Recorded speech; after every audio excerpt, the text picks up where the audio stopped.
Hello guys, আসসালামু আলাইকুম। আজকে কিন্তু হান্দিশ করা হচ্ছে। সো দেখতে পাচ্ছেন ঠান্ডার সময় হান্দেশ না খেলে হয় না। তো কত সুন্দর করে ফুলে আছে, ভাবলাম আপনাদের সাথে একটু শেয়ার করি।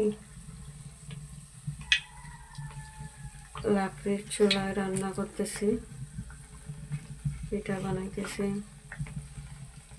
আর কতটুকু পিঠা বানাইছি আপনাদেরকে দেখাই। এই দেখেন,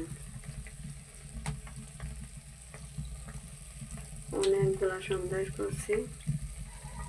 কেমন হয়েছে অবশ্যই জানাবেন গুড়ের সন্দেশ।